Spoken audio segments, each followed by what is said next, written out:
Assalamualaikum warahmatullahi wabarakatuh. Let's begin our lesson with Bismillah. Bismillahirrahmanirrahim. Hari ini kita ketemu lagi dalam pembelajaran IPS bersama Miss Ajeng. Hari ini kita akan membahas materi baru, yaitu tentang letak Indonesia. Materi hari ini masih ada keterkaitan dengan materi sebelumnya tentang interaksi antar ruang atau ruang. Misalnya review kembali ya mengenai ruang. Ruang merupakan wadah yang meliputi ruang darat, laut, udara, termasuk di dalamnya yaitu bumi sebagai sebuah kesatuan wilayah, tempat manusia dan makhluk hidup melakukan kegiatan serta memelihara kelangsungan hidupnya. Sehingga bumi dan seisinya dianggap sebagai ruang. Tempat tinggal kalian juga disebut dengan ruang. Wilayah kecamatan ataupun Indonesia itu juga disebut sebagai ruang. Berikutnya tentang 3 bentuk interaksi antar ruang. Seperti yang sudah kalian pelajari, bahwa bentuk interaksi antar ruang terdiri dari 3 hal, yaitu mobilitas penduduk, komunikasi, dan transportasi.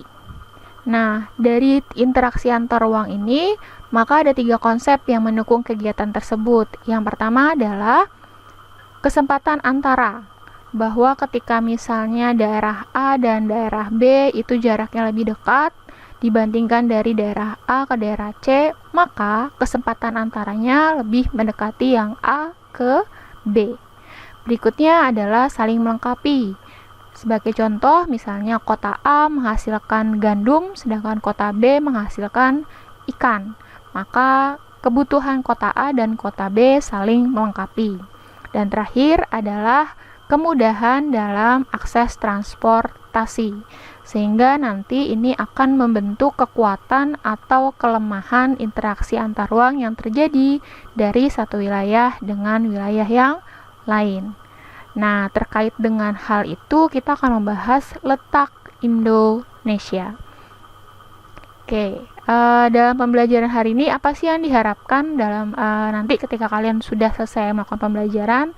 Yang pertama adalah, setelah kalian melakukan pembelajaran jarak jauh, kalian diharapkan mampu mendeskripsikan kembali letak astronomis, geografis, dan geologis Indonesia.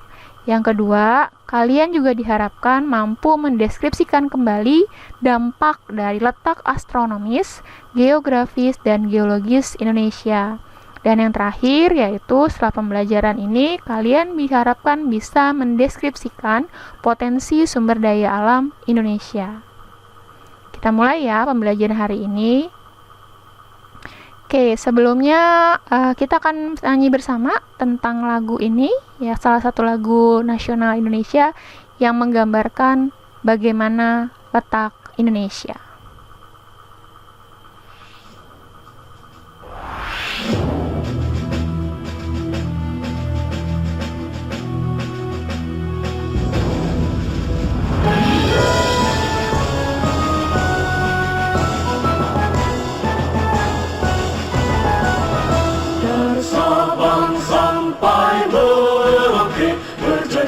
Pulau-pulau sambung menyambung menjadi satu, itulah Indonesia.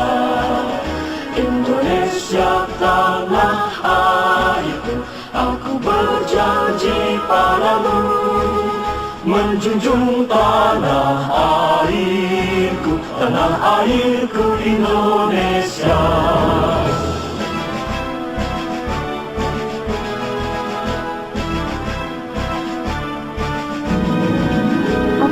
Ini adalah lagu dari Sabang sampai Merauke yang menggambarkan letak Indonesia, bahwa Indonesia terbentang dari daerah atau wilayah Sabang sampai Merauke.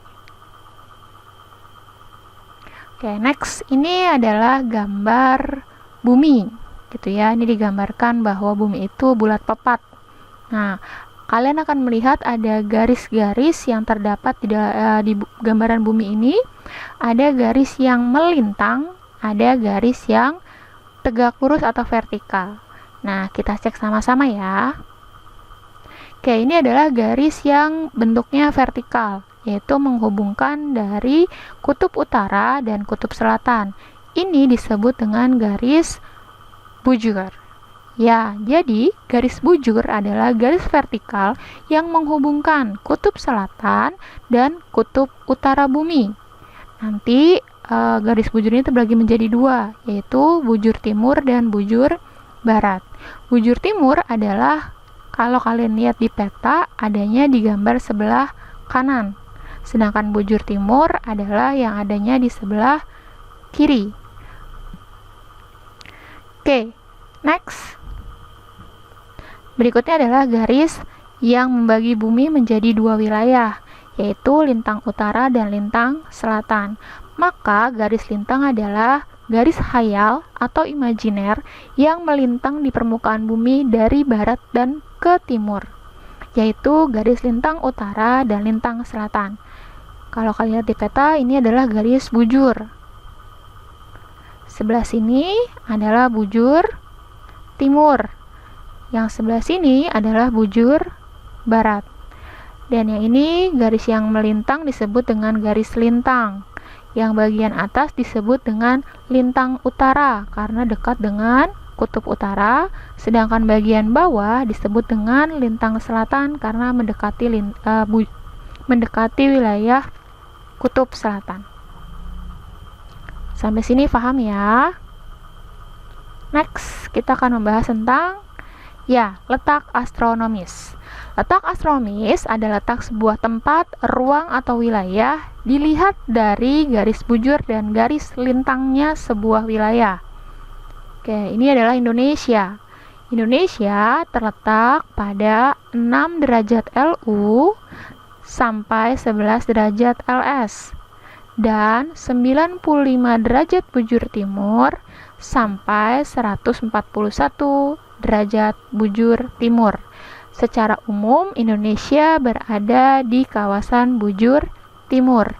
Itu kenapa nanti Indonesia dikenal dengan sebutan budaya timur, karena dari garis bujurnya terletak di bujur timur. Sedangkan Amerika dan Eropa secara umum terletak di bujur barat, maka dikenal dengan budaya barat.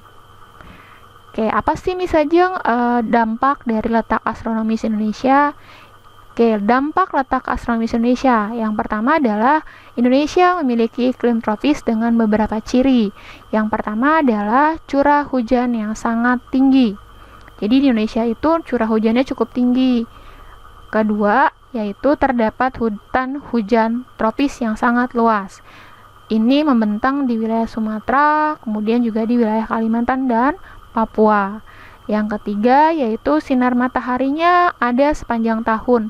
Jadi walaupun nanti kita mengalami musim penghujan, kita pasti masih bisa merasakan sinar matahari pada waktu-waktu tertentu di musim hujan. Dan yang terakhir adalah kelembapan udaranya yang cukup tinggi. Oke, dari dampak astronomis, mudah-mudahan kalian lebih paham ya dengan gambar yang disajikan. Next, kita Oke, ada yang tahu? Oke, berikutnya maaf. Dampak yang kedua dari adanya letak astronomis adalah Indonesia memiliki 3 bagian waktu yang berbeda.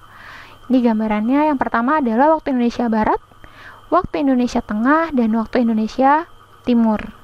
Jadi, salah satu manfaat dari garis bujur adalah untuk membedakan waktu satu wilayah dengan wilayah yang lain. Nah, Indonesia tadi terbentang dari 95 derajat bujur timur sampai 141 derajat bujur timur. Sehingga Indonesia terbagi menjadi 3 wilayah waktu. Kenapa begitu, Miss? Karena nanti setiap 15 derajat maka akan terjadi perbedaan waktu sebanyak 1 jam. Nah, ini adalah gambarnya. Sehingga waktu Indonesia Barat itu memiliki waktu lebih cepat 7 jam dibandingkan dengan Greenwich. Sedangkan waktu Indonesia Tengah berbeda 8 jam dan waktu Indonesia Timur berbeda sebanyak 9 jam. Oke, next ini dia letak geografis. Letak geografis adalah letak sebuah tempat, ruang atau wilayah yang sebenarnya di permukaan bumi. Nah, di mana letak Indonesia? Oke, sudah pernah belajar ya. Indonesia terletak di antara dua benua dan dua samudra. Pertama adalah benua Asia, kemudian ada benua Australia. Dan dua samudra yaitu Samudra Hindia dan Samudra Pasifik. Oke, apa dampaknya Miss Ajeng dari letak geografis Indonesia? Berikut adalah dampak dari letak geografis Indonesia. Yang pertama, bahwa Indonesia tadi memiliki iklim tropis, iklim yang di dalamnya terdapat dua musim, yaitu musim penghujan dan musim kemarau. Yang kedua, Indonesia memiliki keragaman budaya, yaitu budaya Indonesia dari Sabang sampai Merauke itu jenisnya banyak, karena kita juga memiliki banyak suku bangsa. Berikutnya yaitu Indonesia memiliki lokasi dagang yang strategis. Jadi Indonesia itu menjadi penyambung antara benua Asia dengan benua Australia, benua Asia dengan benua Eropa, dan juga dengan benua Amerika. Sehingga letak kita sangat strategis dibandingkan dengan negara-negara lain di dunia. Berikutnya adalah letak geologis. Nah, kalau letak geologis adalah letak sebuah ruang, tempat atau wilayah dilihat dari susunan batuan dan tanah. Nah, Indonesia terletak di antara 3 lempeng. Yang pertama adalah lempeng Eurasia, kemudian lempeng India Australia, yang berikutnya adalah lempeng Pasifik. Sehingga nanti Indonesia dapat dikatakan berada di sirkum Pasifik dan juga sirkum Mediterranean. Nah, apa juga nih dampaknya buat Indonesia secara geologis? Dampak geologis Indonesia adalah 1. Indonesia dikenal dengan julukan Ring of Fire. Jadi, ada banyak gunung api yang aktif di wilayah Indonesia, sehingga di wilayah Indonesia itu sering terjadi yang disebut dengan gunung meletus atau reaksi gunung api. Nah, sisi lain dari Ring of Fire, nanti Indonesia menjadi wilayah yang sangat subur.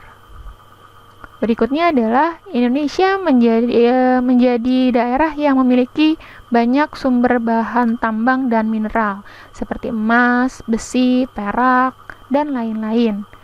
Yang ketiga, Indonesia memiliki tanah yang subur, yang sudah dijelaskan di awal tadi, karena berada di Ring of Fire.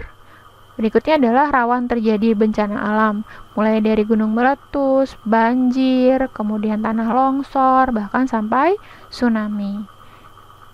Dan yang terakhir, bahwa Indonesia nanti memiliki banyak keanekaragaman hayati, mulai dari flora, fauna gitu ya. Jadi Indonesia itu menjadi daerah yang sangat komplit. Semoga dari penjelasan tadi kalian bisa paham, dan berikutnya untuk pertemuan berikutnya kalian diberikan tugas oleh Miss Ajeng, yaitu 1. Carilah gambar peta pembagian persebaran fauna di Indonesia dan jelaskan berdasarkan bahasa kalian. Jadi ini dikerjakan di Microsoft Word atau Libre. Cari petanya, kalian copy paste, taruh di Microsoft Word atau Libre kalian, kemudian kalian jelaskan. Yang kedua, tolong jelaskan pengelompokan sumber daya alam berdasarkan 1. Kemungkinan pemulihannya, 2. Berdasarkan materi sumber daya alamnya, habitatnya, bentuk yang dapat dimanfaatkan, daya pakai. Nah, dari pengelompokan itu tolong juga disertakan contohnya. Dan yang terakhir, Indonesia memiliki banyak potensi sumber daya alam.